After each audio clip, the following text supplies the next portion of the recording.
Bismillahirrahmanirrahim. Alhamdulillahirabbil alamin wassalatu wassalamu ala asyrafil anbiya'i wal mursalin wa ala alihi washabihi ajmain. Yang dihormati barisan hakim yang pasti menjadi teraju kebenaran, ahli-ahli panel yang pasti akan sentiasa gigih melontarkan idea, sidang hadirin yang dirahmati sekalian. Assalamualaikum warahmatullahi wabarakatuh dan salam sejahtera. Salam Forum 1 Malaysia.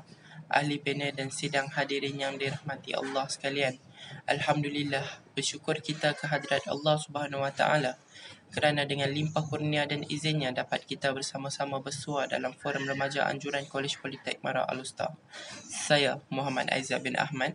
Sebelum saya memperkenalkan ahli-ahli panel kita yang segak-segak lagi tampan bergaya, izinkan saya untuk mengupaskan terlebih dahulu. Tema forum pada hari ini ialah perkembangan institusi pendidikan di bawah Majlis Amanah Rakyat. Majlis Amanah Rakyat atau dikenali sebagai MARA, sebuah agensi Kementerian Pembangunan Luar Bandar, ditubuhkan pada 1 Mac 1966 di bawah Akta Parlimen sebagai sebuah badan berkanun hasil daripada resolusi Kongres Ekonomi Bumiputera pertama pada tahun sebelumnya. Adalah menjadi kewajipan majlis bagi memajukan, menggalakkan, memudahkan serta menjalankan pembangunan ekonomi dan kemasyarakatan dalam persekutuan dan khususnya dalam kawasan-kawasan luar bandar. Terlalu asyik saya berbicara tentang Majlis Amanah Rakyat atau dikenali sebagai MARA sehingga terlupa memperkenalkan ahli-ahli panel kita yang kacak-kacak belaka serta sungguh bergaya pada hari ini. Baiklah, sidang hadirin, sebelum tirai forum dibuka lagi menelusi lebih mendalam topik perbincangan pada hari ini, molek kiranya kita berkenalan dengan kelima-lima ahli panel kita pada hari ini. Di sebelah kanan saya, saudara Muhammad Amir Zakwan yang merupakan ahli panel yang pertama.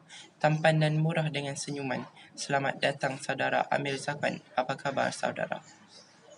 Terima kasih saudara pengerusi. Alhamdulillah, khabar baik. Seterusnya, saya memperkenalkan ahli panel kedua. Nampak yakin dan tenang berada di sebelah kiri saya, iaitu saudara Alif Imran. Selamat datang saudara Alif Imran. Apa khabar saudara? Alhamdulillah, sihat sejahtera saudara pengerusi. Berada di sebelah panel kedua, lain tak bukan seorang yang lantang melontarkan idea yang bernas, lagi kacak bergaya, saudara Muhammad Arif merupakan panel yang ketiga. Apa khabar saudara? Terima kasih Tuan Moderator. Alhamdulillah, sihat walafiat. Berada di sebelah panel ahli ketiga, lain tak bukan tentulah ahli panel yang keempat, iaitu saudara Muhammad Aiman, lagi kacak bergaya orangnya. Walaupun nampak pemalu, namun pentah berbicara. Apa khabar saudara? Alhamdulillah, sihat Tuan Moderator. Bagi ahli panel yang terakhir, seorang yang bijaksana dan peramah, lain tak bukan saudara Muhammad Hazim. Apa khabar saudara? Alhamdulillah, sihat walafiat Tuan Moderator. Terima kasih kerana bertanya. Usai salam perkenalan dengan semua ahli panel, kembali kita kepada topik forum kita, iaitu perkembangan institusi pendidikan di bawah Majlis Amanah Rakyat atau dikenali sebagai MARA. Bagi menjawab persoalan ini, izinkan saya untuk mengajukan soalan yang pertama kepada ahli panel yang pertama, iaitu saudara Muhammad Amir Zakwan. Apakah yang boleh dikaitkan dengan penubuhan dan perkembangan institusi kemahiran MARA 1968 sehingga 1980? Dipersilakan. Terima kasih diucapkan kepada Tuan Moderator kerana mengajukan soalan kepada saya mengenai penumbuhan dan perkembangan institusi kemahiran MARA 1968 hingga 1980. Sebelum itu saya ingin membicarakan tentang pengenalan mengenai tajuk ini. Bab ini memperlihatkan perkembangan institusi kemahiran MARA IKM yang merupakan salah satu cabang pendidikan yang dijana oleh Majlis Amanah Rakyat MARA Sejak penubuhannya pada tahun 1968, IKM memiliki reputasi tersendiri dalam mewujudkan tenaga kerja Bumiputera khususnya dalam bidang vokasional. Tempoh masa antara 1968 sehingga tahun 1980 merupakan tempoh yang sangat penting untuk melihat fungsi IKM sebagai institusi yang memainkan peranan penting dalam menyediakan program latihan kemahiran kepada belia Bumiputera lepasan sekolah menengah. Lantaran tanggungjawab demikian, IKM juga berperanan menyediakan tenaga kerja berkemahiran dalam usaha memenuhi permintaan tenaga kerja mahir di Malaysia. Poin yang pertama yang akan saya bicarakan pada hari ini ialah penumbuhan institusi kemahiran MARA IKM. Sekolah latihan kemahiran ini dirangka bagi golongan pelajar yang agak lemah dari segi akademik tetapi berminat untuk mendalami bidang kemahiran. Latihan kemahiran mula difikirkan oleh MARA pada tahun 1967 untuk mengatasi kelemahan sosioekonomi Bumiputera dalam bidang perdagangan dan perindustrian. Dalam era 1960-an, keperluan latihan kemahiran dianggap sebagai satu inisiatif untuk melayakkan Bumiputera berkhidmat dalam sektor perusahaan dan perindustrian. Bidang kemahiran merupakan suatu bidang yang baru. Ini bermakna program latihan kemahiran MARA telah dirangka oleh atas sebab tertentu untuk mengubah atau menaik taraf bidang yang diceburi oleh Bumiputera yang lebih memfokuskan kepada pertanian, peternakan dan perikanan. Pada tahun 1966, seramai 113,480 orang yang menganggur telah berdaftar di kemahiran buruh. Di kawasan luar bandar juga, masih terlalu ramai yang masih menganggur. Kebanyakan penganggur tersebut adalah terdiri daripada golongan Bumiputera. Disebabkan ingin mencari pekerjaan, golongan Bumiputera telah berhijrah beramai-ramai ke bandar untuk mencari pekerjaan. Kebanyakan mereka gagal mendapatkan pekerjaan kerana kurang kemahiran dalam suatu bidang. Lantaran itu, mereka akan kekal di bandar dan terjebak dengan gejala sosial. MARA telah menyahut cabaran untuk mewujudkan satu program kemahiran yang mencakupi segala bentuk bidang yang diperlukan di pasaran Malaysia. Cara ini diharapkan akan melahirkan belia yang mampu mencuburi bidang perusahaan dan perdagangan. Bahagian pendidikan dan latihan kemahiran MARA telah dipertanggungjawabkan untuk mewujudkan program-program yang berasaskan kemahiran bagi mengeluarkan pekerja separa mahir yang berpengetahuan. Poin yang kedua yang akan dibincangkan ialah perkembangan kursus latihan di institusi kemahiran MARA. Pada peringkat permulaan, pihak IKM menghadapi masalah untuk menarik perhatian belia-belia Bumiputera bagi mengikuti latihan di sini. Oleh itu, pihak MARA sendiri telah mengambil inisiatif mencari pelatih yang dengan menarik perhatian belia yang sedang menjalankan latihan di bengkel Datuk Keramat. Ternyata usaha ini membuahkan hasil apabila beberapa orang daripada mereka telah mendaftar sebagai pelatih di IKM. Pada tanggal 9 Mac 1969, IKM Melaka telah dirasmikan oleh Tun Abdul Razak bin Tun Hussein selaku Timbalan Perdana Menteri Malaysia ketika itu. Di antara yang hadir pada majlis itu ialah pengarah bahagian latihan MARA iaitu Encik Mansur bin Osman, Menteri Pembangunan Luar Bandar iaitu Encik Ghaffar bin Baba dan Ketua Menteri Melaka iaitu Datuk Talib bin Kasim. Pengetua bagi IKM ialah Encik Abdul Hamid bin Datuk Mat Saleh. Moto sekolah kemahiran ialah maju. Maju merupakan satu perkataan yang amat ringkas tetapi membawa makna yang besar dan mendalam. Ia merujuk kepada kemajuan yang ingin dicapai oleh masyarakat Bumiputera itu sendiri dan sekolah latihan kemahiran MARA SLKM akan menjadi platform bagi mencapai kemajuan tersebut. Poin yang ketiga yang akan dibincangkan ialah latihan juru tunjuk atau guru teknikal. Latihan guru teknikal ditumpukan kepada dua bahagian iaitu teknik dan sistem.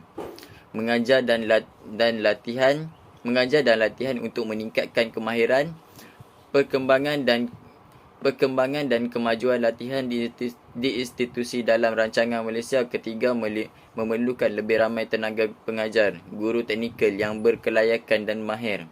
Dalam tahun 1977, terdapat seramai 227 orang guru teknikal yang sedang bertugas di 8 buah institusi kemahiran. MARA dan juga ibu pejabat latihan guru teknikal ini ditawarkan sebagai dalam pelbagai kursus di negara seperti Amerika Syarikat, United Kingdom, Jerman Barat dan New Zealand. Berikut merupakan taburan guru teknikal yang berada di luar negara. Mereka ini mendapat latihan daripada luar negara dan kepakaran ini digunakan untuk mengajar pelatih di institusi kemahiran. Peruntukan yang diberikan dari tahun 1976 hingga 1978 ialah sebanyak $3,689,036. Daripada jumlah tersebut, sebanyak $2,111,735 diperuntukkan untuk tahun 1977. Walaupun demikian, bilangan guru teknikal masih tidak mencukupi bagi menampung tenaga pengajar di IKM. Sidang hadirin, demikian tadi penjelasan tentang penumbuhan dan perkembangan institusi kemahiran. Pada pandangan saya merupakan penjelasan terperinci dan menarik daripada saudara ahli panel pertama. Seterusnya, saya mohon penjelasan daripada ahli panel kedua, iaitu saudara Muhammad Alif Imran, tentang apakah yang boleh dijelaskan dengan pengukuhan dan kepelbagaian pendidikan tinggi MARA 1981 hingga 2006. Dipersilakan. Assalamualaikum, nama saya Muhammad Alif Imran bin Suhaimi. Di sini saya akan menerangkan tentang pengukuhan dan kepelbagaian pendidikan tinggi MARA. Dalam bab ini, menganalisis dan menelusuri peranan yang dimainkan Majlis Amanah Rakyat MARA dalam penyediaan pendidikan tinggi dalam tempoh 1981 hingga 2006. Persoalan utama yang diketengahkan dalam bab ini ialah sejauh manakah MARA telah memainkan fungsi dan tanggungjawab untuk memberi pendidikan bertaraf tinggi di Malaysia selepas tahun 1980. Selain itu, bab ini juga melihat apakah langkah-langkah yang dilaksanakan MARA dalam konteks pendidikan tinggi untuk memenuhi permintaan tenaga kerja yang berkemahiran dalam negara. Walaupun MARA telah kehilangan Institut Teknologi MARA ITM yang menjadi kebanggaan dalam dekad 1970-an, MARA dilihat tidak mundur dalam daya usahanya dalam menyalurkan peluang pendidikan di peringkat yang tinggi. Penubuhan beberapa buah institusi pendidikan yang sangat berkualiti iaitu Kolej MARA, Kolej Profesional MARA KPM dan Institut Kemahiran Tinggi MARA IKTM membuktikan kesungguhan MARA untuk memenuhi hasrat kerajaan dalam melahirkan tenaga kerja berkemahiran. Kemuncak peranan MARA dalam aspek ini ialah penubuhan Universiti Kuala Lumpur UniKL pada tahun 2002. Oleh itu, MARA dilihat sebagai mampu untuk menyediakan pendidikan tinggi yang berimpak tinggi kepada golongan bumi putera khususnya dan rakyat Malaysia amnya. Seterusnya ialah rasional pembangunan pengajian tinggi MARA. Sektor perindustrian negara kini telah mengalami perubahan yang besar dan lebih bersifat intensif teknologi yang memerlukan tenaga kerja yang bukan sahaja berilmu pengetahuan tetapi juga mempunyai keterampilan dan kemahiran tinggi. Oleh yang demikian, program dan usaha membangunkan tenaga kerja perlulah selari dengan keperluan pembangunan ekonomi negara yang berteraskan pengetahuan ke-ekonomi yang bersifat teknologi.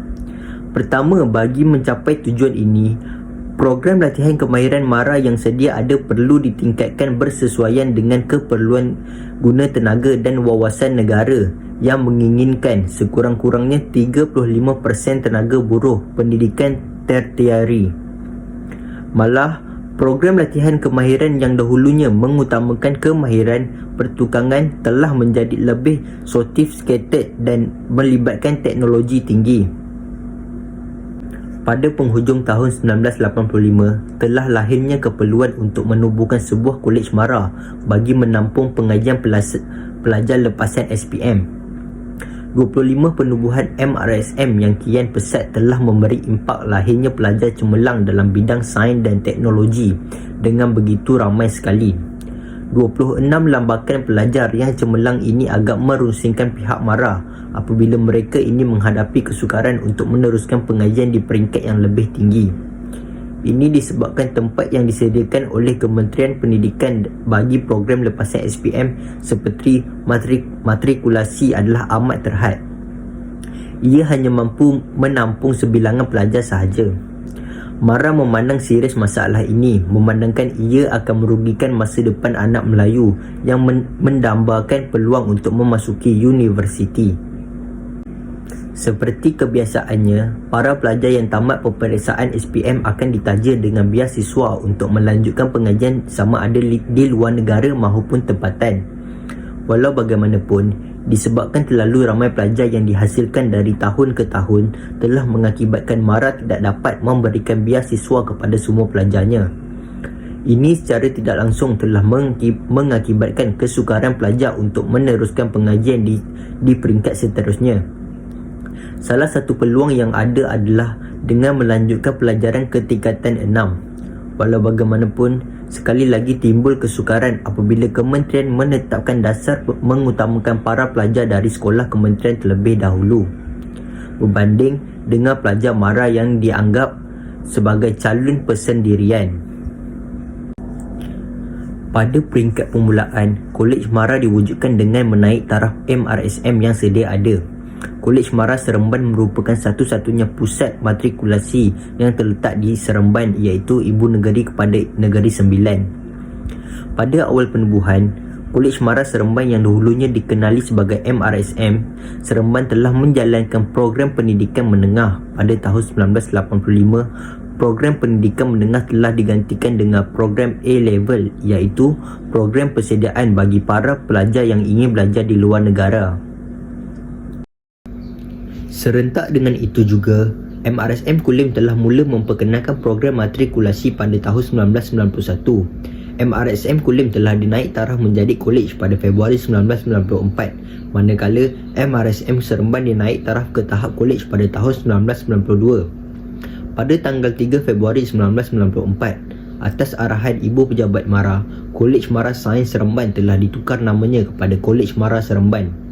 Bermulalah peranan Kolej MARA Seremban dan Kulim sebagai kolej yang menawarkan kursus pra-universiti. Sekian saja daripada saya. Terima kasih. Terima kasih saudara Alif Imran atas penjelasan sebentar tadi. Soalan saya kepada ahli panel ketiga iaitu saudara Muhammad Arif. Apakah yang dimaksudkan dengan perkembangan maktab rendah Sains MARA dari tahun 1972 sehingga 1980? Dipersilakan.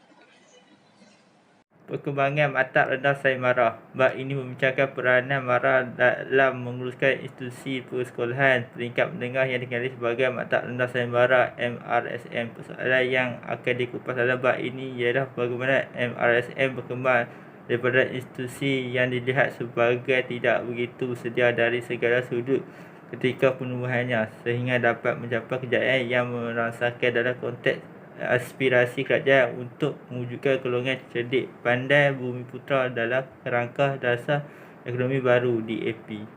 Selain itu, penelitian akan dibuat untuk meninjau tempoh 1972-1988 bagi melihat usaha gigih MARA dalam mengisi hal tuju MRSM serta menjana intipati sistem pendidikan yang eksklusif di Malaysia. Bab ini dibahagikan kepada beberapa bahagian meliputi faktor penubuhan MRSM, saha merelasikan penubuhan, perkembangan penubuhan MRSM di Malaysia dalam tempoh berkenan, pengambilan dan pencapaian pelajar serta pelajar dan cabaran yang terpaksa dihadapi MRSM. Ternyata MARA berjaya membentuk MRSM sebagai sebuah institusi persekolahan peringkat menengah dan berhasil memenuhi objektif penubuhan MRSM sebagai yang disasarkan. Sebab-sebab penubuhan maktab rendah Sains MARA. Penlibatan MARA dalam bidang pendidikan sekolah bermula pada tahun 1970. Sebelum ini MARA telah terlibat secara langsung dalam penubuhan institusi teknologi MARA ITM yang sedikit sebanyak memberi inspirasi dan pedoman terhadap beri pentingnya usaha melahirkan pelajar yang berkualiti tinggi di peringkat sekolah lagi. Ini sebabkan kemasukan ke sekolah pengajian tinggi yang melahirkan golongan cerdik pandai akan terjejas sekiranya pihak sekolah melahirkan pelajar yang tidak memutus. Justru itu MRSM atau Mara Junior Science College MGSJ merupakan antara institusi persekolahan terawal yang diasaskan oleh Mara untuk mengisi kelumpuhan tersebut.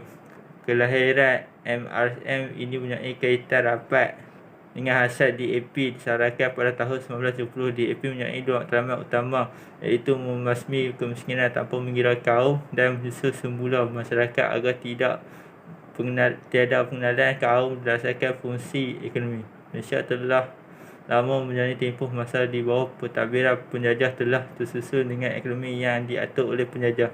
Justru dua ekonomi yang diasaskan ini sedikit sebanyak mempengaruhi corak pertumbuhan ekonomi masyarakat. Misalnya, orang Melayu lebih cenderung kepada sistem ekonomi tradisional, iaitu berkiat sebagai petani dan nelayan, manakala orang Cina dan India pula terlibat dalam ekonomi moden sebagai penggiat dan perdagangan dan pengembangan bilik timah akibat dasar pecah dan perintah British.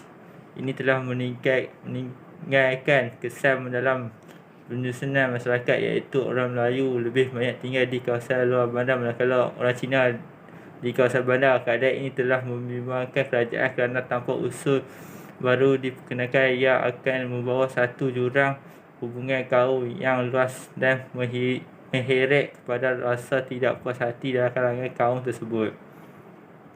Idea penubuhan MRSM. Orang yang bertanggungjawab dalam penubuhan MRSM pada peringkat awal adalah Encik Abdul Wahab Wali sebagai seorang bekas Maktab Melayu Kuala Kangsar MCKK dan juga graduan dari luar negara. Beliau mempunyai world view yang berbeza tentang pendidikan. Sikap beliau yang suka mencipta sesuatu yang baru telah merealisasikan kewujudan MRSM. Falsafah beliau adalah go nowhere the park with my leg, but create a new park so that other might follow. Menjadi terinspirasi kepada kumpulan tenaga pengajar pertama bagi menumbuhkan MRSM. Model MRSM ini telah diambil dari Science High School of Manila, iaitu sebuah kolej yang diwujudkan pada 23 Januari 1963. The school shall offer on free scholarship basic secondary. Di samping itu, the Philippine Science High School sebenarnya adalah sekolah yang meniru model New York Bronx High School of Science yang 28 yang telah dibina 20 tahun sebelum pelajar Gifted Dr. Leopoldo Torabalo selaku profesor dalam bidang matematik di sana telah tertarik dalam sistem pendidikan. Beliau menghantar anaknya belajar di sana dan masa yang sama mengambil formula pendidikan untuk diterapkan di Filipina. Tumpuan utama sekolah ini untuk melakukan kajian individu pelajar digalakkan melalui sendiri eksperimen sehingga mereka memperoleh hasil. Setelah mendapat model yang serta keluasan permohonan telah dibuat untuk mendapatkan peruntukan sejumlah $7.5 juta bagi pembelanjaan pembangunan dalam 5 tahun yang akan datang untuk melaksanakan rancangan ini. Dan peringkat pertama, pelaksanaan projek di Seremban peruntukan pembangunan sebanyak $380,000 diperlukan. Projek pembinaan MRSM di Seremban menelan belanja berjumlah $945,000. Pemilihan Seremban sebagai lokasi adalah sebagai token menghargai semangat dan kerjasama baik di antara Mara dan Menteri Besar Negeri Sembilan, iaitu Encik Mansur Othman, dan juga merupakan bekas pengarah bahagian latihan Mara. Mara telah membuka 2 buah MRSM lagi di Kota Baharu dan Kelantan. Seterusnya, Encik Abdul Wahab yang berkhidmat sebagai Timbalan pengarah bahagian latihan Mara ketika itu telah membawa 2 orang tenaga pengajar dari New York Bronx University untuk menulis PISCO, iaitu rangkas asas bagi menubuhkan MRSM. Setelah hampir seminggu mereka di sini, terhasilnya apa yang digelarkan sebagai batik paper. Nama batik digunakan sepenuhnya nama muka hadapan kertas cadangan yang bercorak batik. Sebagai langkah permulaan, Encik Wahab telah mengambil 10 orang tenaga pengajar terdiri daripada 2 orang guru matematik, 3 orang guru sains, 1 orang guru sejarah, 1 orang guru geografi, 1 orang guru bahasa Melayu dan 2 orang guru bahasa Inggeris. Mereka ini merupakan kumpulan pertama yang dipilih sebagai guru di MRSM Seremban. Terima kasih. Terima kasih atas penjelasan yang terperinci dan menarik sebentar tadi. Seterusnya, saya mohon penjelasan daripada ahli panel keempat, iaitu Saudara Muhammad Aiman Asri. Perkembangan pendidikan menengah Majlis Amanah Rakyat atau dikenali sebagai MARA, iaitu Maktab Rendah Sains MARA atau dikenali sebagai MRSM. Dalam jangka masa 1981 hingga 2006, persoalan tunjang yang dipaparkan dalam bab ini ialah sejauh manakah usaha yang digerakkan MRSM untuk mempertingkatkan mutu dan kualiti pendidikan menengah bermula dekad 1980-an. Bolehkah anda huraikan tentang pengukuhan dan perkembangan pendidikan menengah MARA dari tahun 1981 hingga 2006? Dipersilakan. Saya akan menghuraikan perkembangan pendidikan menengah Majlis Amanah Rakyat MARA, iaitu Maktab Rendah Sains MARA MRSM dalam jangka masa 1981 hingga 2006. Persoalan tunjang yang dipaparkan dalam tajuk ini ialah sejauh manakah usaha yang digerakkan MRSM untuk mempertingkatkan mutu dan kualiti pendidikan menengah bermula dekad 1980-an. Tempoh 1981 hingga 2006 telah mempamerkan perkembangan yang begitu giat dan signifikan dalam konteks penawaran dan pemberian perkhidmatan pendidikan oleh pihak MRSM. Tidak lari daripada prinsip pendidikan negara, MRSM telah merumus dan mengimplementasikan kaedah-kaedah yang tersendiri dalam usaha berterusan untuk mencukil keintelektualan generasi muda Bumiputera.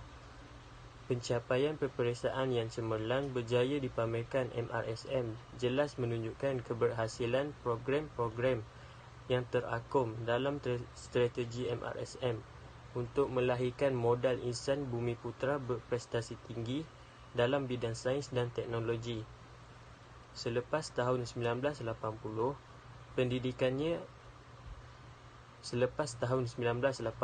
sistem pendidikan MRSM telah melonjak ke fasa baru bagi mengantarabangsakan sistem pendidikan MRSM mengantarabangsakan pendidikannya agar ia lebih berkualiti. Tempoh masa 1980 merupakan jangka masa pelaksanaan agar ekonomi baru DEB, iaitu satu dasar yang memetikkan equity ekonomi dalam kalangan kaum dan satu dasar yang melindungi kegiatan usahawan negara. Bumiputera khususnya orang Melayu berasa resah dengan penamatan dasar itu dan menyeru agar mengorak langkah dengan berani dan yakin untuk berjaya dalam pelbagai bidang kehidupan.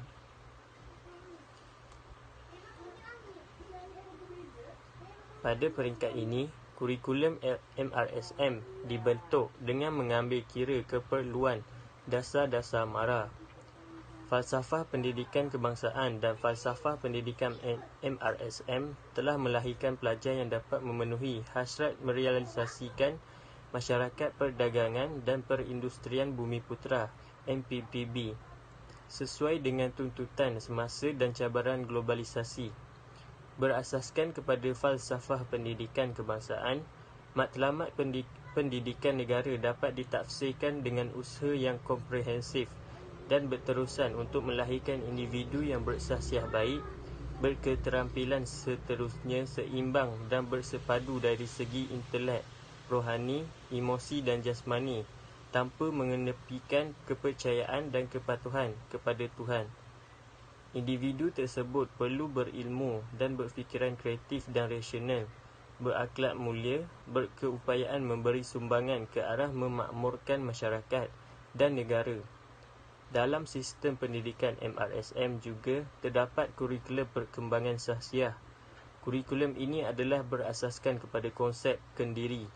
Konsep kendiri ini walaupun terbentuk sendiri, namun ia boleh berubah jika mengalami pengalaman yang bermakna dan mendalam. Ia boleh berubah jika mengalami pengalaman yang bermakna dan mendalam. Kurikulum perkembangan sasiah dibentuk untuk menyokong pendidikan efektif yang menekankan pengenalan diri sebagai sebahagian daripada individu masyarakat. Kurikulum ini disusun untuk membentuk konsep kendiri yang positif.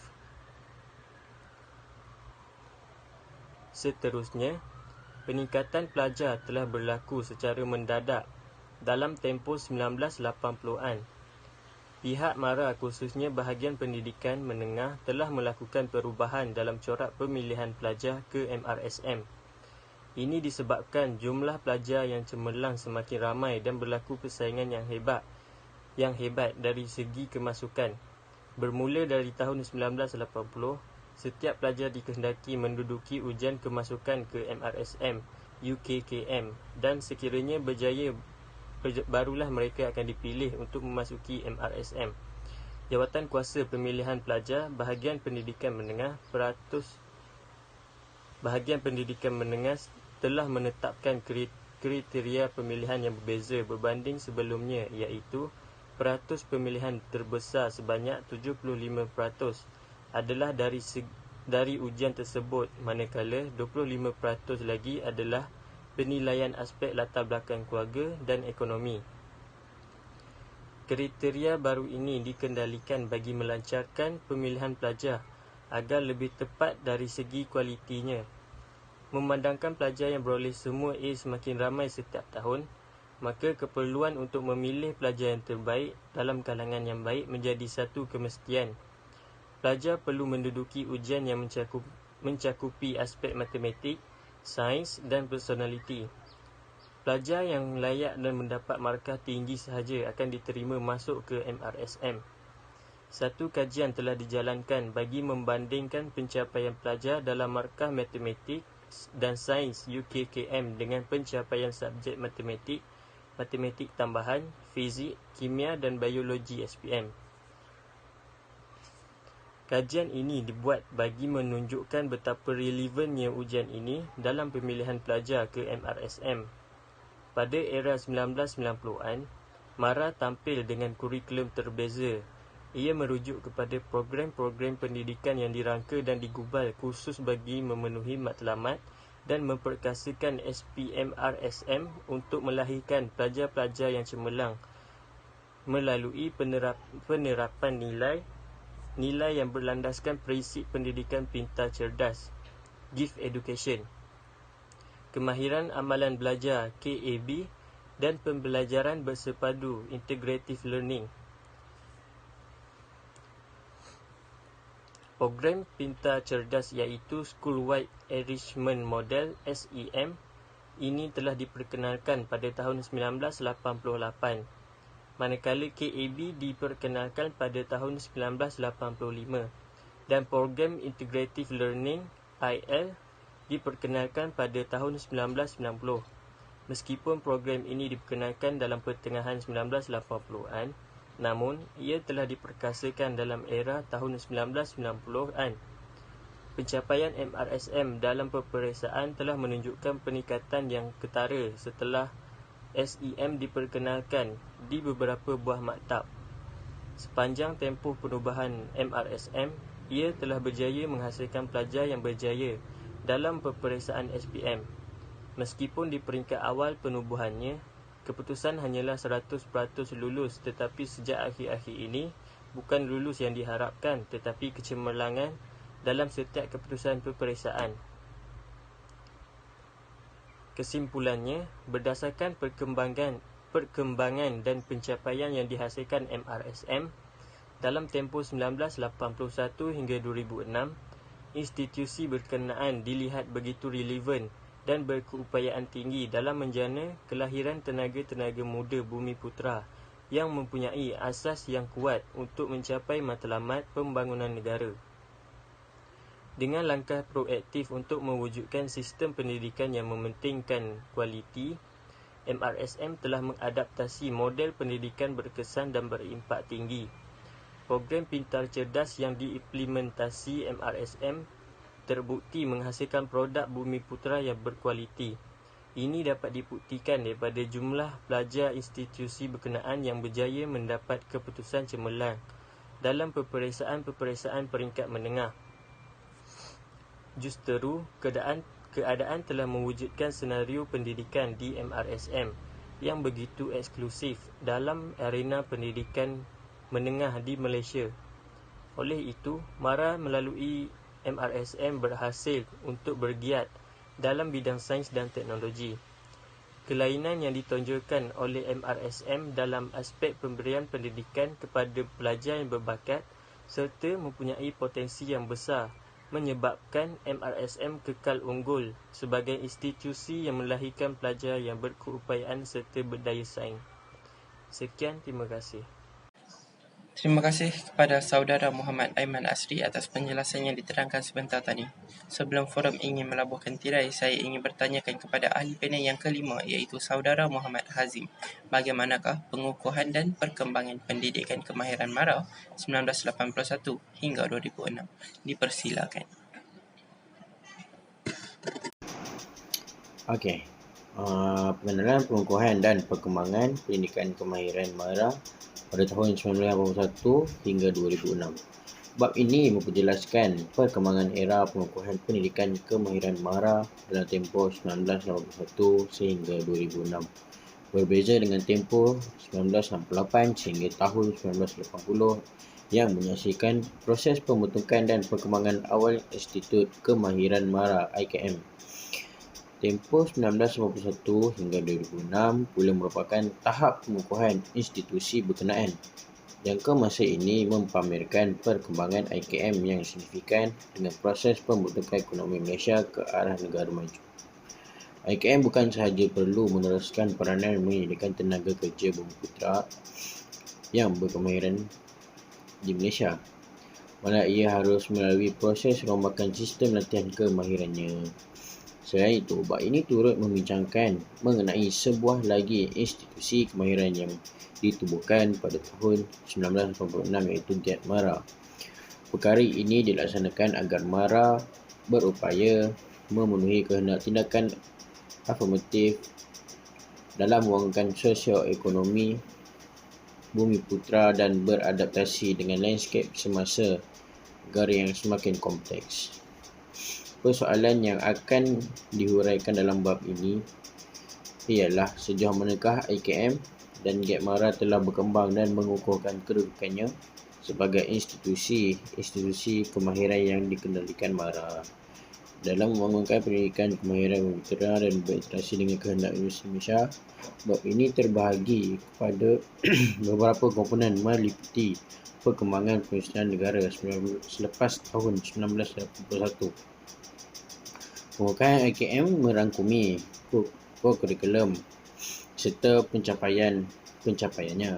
Bab ini juga membicarakan mengenai satu lagi institusi kemahiran yang baru iaitu GET MARA yang dikelolakan MARA dalam tempoh pengukuhan latihan kemahirannya. Perkembangan kedua-dua institusi latihan kemahiran dalam tempoh kukuh ini telah memberikan sumbangan yang penting kepada pertumbuhan sosioekonomi bumiputera dan negara. Okey, seterusnya perkembangan perindustrian negara mulai dekad 1950-an. Okey, dekad 1980-an memperlihatkan permulaan kepada satu era baru dan landscape pembangunan ekonomi negara di mana sektor perindustrian menjadi suatu keutamaan dalam dasar pembangunan ekonomi Malaysia. Perkara ini didasari oleh faktor pertukaran pucuk pimpinan negara daripada Perdana Menteri Malaysia ketiga iaitu Tun Hussein Onn kepada Dr. Mahathir Mohamad pada 16 Julai 1981. Bermulanya pentadbiran Dr. Mahathir menyaksikan Malaysia bergerak pesat ke arah pembentukan negara yang mengutamakan perindustrian. Komitmen Dr. Mahathir yang eksplisit untuk membangunkan industri-industri berat menyelahkan corak kepimpinannya selepas beliau mengambil alih tugas sebagai Perdana Menteri. Beliau bertindak membawa Perbadanan Industri Berat di Malaysia iaitu The Heavy Industry Corporation of Malaysia Berhad HICOM ke bawah tanggungjawab langsungnya, sekaligus membolehkan kerajaan memberikan sokongan yang besar kepada plan-plan perindustrian berat. Bermula dekad berkenaan, program perindustrian negara mengalami perkembangan penting iaitu penggalakan industri berat. Penggalakan industri berat ini bertujuan untuk memperkukuhkan lagi asas penyelesaian negara dan menambah kemahiran rakyat di bidang teknologi yang lebih tinggi. Perkembangan pesat proses penyelesaian termasuk pembangunan industri berat tentu memerlukan langkah-langkah komplement dalam menghasilkan tenaga manusia berkemahiran yang diperlukan dalam pelbagai lapangan aktiviti industri. Kehendak pasaran memerlukan guna tenaga yang ramai dalam sektor perindustrian khususnya apabila diperkenalkan. Okey. Seterusnya, pembangunan dan pengukuhan latihan Institut Kemahiran MARA 1981 hingga 2006. Pelaksanaan program-program pemberian latihan yang dimulakan oleh IKM sejak tahun 1968 kepada golongan Bumi Putera telah berupaya membantu golongan berkenaan untuk memiliki kemahiran dalam lapangan teknik dan vokasional. Namun, bermula pada tahun 1981, IKM telah memperlihatkan titik tolak perubahan-perubahan yang ketara dalam kerangka usaha jenayah afirmatif dan langkah untuk menambah guna tenaga mahir di Malaysia. Proses pembentukan negara yang mengutamakan perindustrian telah mempengaruhi corak penawaran latihan kemahiran yang dikelolakan IKM. Tempoh ini bukan sahaja memperlihatkan penerusan fungsi IKM sebagai satu cabang sektor pendidikan MARA dalam melatih Bumi Putera, bahkan menyaksikan pertambahan bilangan IKM yang ditubuhkan dan evolusi kursus-kursus kemahiran yang ditawarkan. Okey, dalam rancangan Malaysia keempat 1981-1985, objektif bahagian latihan dan pendidikan MARA adalah menambahkan bilangan guna tenaga Bumi Putera yang terlatih dalam berbagai bidang di semua peringkat untuk keperluan sektor perdagangan dan perindustrian. Dalam konteks latihan kemahiran, antara strategi yang digariskan bagi mencapai tujuan tersebut ialah: pertama, menyediakan kemudahan latihan kemahiran di IKM. Kedua, memperkenalkan ketukangan baru di IKM selaras dengan perubahan-perubahan dan perkembangan teknologi moden yang bersesuaian dengan kehendak perlembagaan teknologi moden yang perindustrian di negara ini. Ketiga, memperkenalkan latihan urusan perniagaan serentak dengan latihan kemahiran di IKM dengan tujuan supaya bekas pelatih akan meminati pengusahakan pengeluaran dalam bidang-bidang kemahiran tertentu di IKM untuk mendedahkan pelatih-pelatih kepada suasana semangat perusahaan dan etika perniagaan. Kelima, mengadakan rancangan latihan bagi mewujudkan tenaga pengajar. Sejajar dengan perancangan Malaysia keempat, MARA berhasrat untuk menubuhkan sekurang-kurangnya sebuah IKM di setiap negeri di Malaysia. Oleh itu, tempoh rancangan Malaysia keempat, MARA telah merancangkan untuk membina 6 buah institusi kemahiran MARA di wilayah Persekutuan Kuala Lumpur, Perlis, Pulau Pinang, Sabah, Sarawak dan Terengganu. IKM akan turut mengendalikan kursus-kursus ketukangan seperti pembinaan, elektrik, pertukangan logam, pertukangan kayu, otomotif dan percetakan. Dengan siapnya IKM yang dirancang, MARA akan mampu melatih sejumlah 22,360 pelatih dalam tempoh rancangan Malaysia keempat. Okey, kesimpulannya. Tempoh 1981 sehingga 2006 telah memperlihatkan aspek latihan kemahiran yang dilaksanakan MARA telah mencapai tahap kukuh. Dalam tempoh pengukuhan ini, IKM sebagai institusi kemahiran MARA yang penting telah dimantapkan dan diperkukuhkan serta dapat menyesuaikan penawaran khususnya dengan kehendak-kehendak industri negara yang berkembang dengan rancak mulai tahun 1981. Ukuran pengukuhan IKM ini dapat dinilai melalui pemantapan kursus-kursus yang ditawarkannya serta keupayaan IKM untuk memenuhi keperluan negara yang memerlukan tenaga manusia yang berkemahiran. Lulusan IKM juga didapati mempunyai proses kerjaya yang luas serta mampu menikmati taraf kehidupan yang baik. Selain IKM, pengukuhan kemahiran MARA dapat dibuktikan apabila pada tempoh ini badan berkenaan telah mewujudkan satu lagi institusi kemahiran baru iaitu GIAT MARA pada tahun 1986. Dengan tertubuhnya GIAT MARA, sasaran pemberian latihan kemahiran kepada Bumi Putera telah tercapai sehingga ke peringkat dasarnya, memandangkan institusi ini menyasarkan golongan belia Bumi Putera yang tertinggi dalam lapangan akademik. Dalam hal ini, Giat Mara merupakan ejen penting negara dalam menaik taraf kehidupan kumpulan Bumiputera yang tercicir dalam pendidikan negara. Distro dalam konteks pembangunan tenaga Bumiputera dalam kerangka tindakan afirmatif kerajaan, IKM dan Giat Mara telah memberikan kemahiran kepada golongan Bumiputera yang tidak cemerlang dalam akademik untuk mendapat pendidikan yang lebih tinggi. Itu saja. Terima kasih dari saya. Terima kasih Saudara Muhammad Hazim atas penjelasan yang dikupaskan sebentar tadi. Saya mewakili semua ahli panel mengucapkan setinggi-tinggi terima kasih kepada semua kerana sudi menyaksikan pertandingan forum ini. Sekian terima kasih.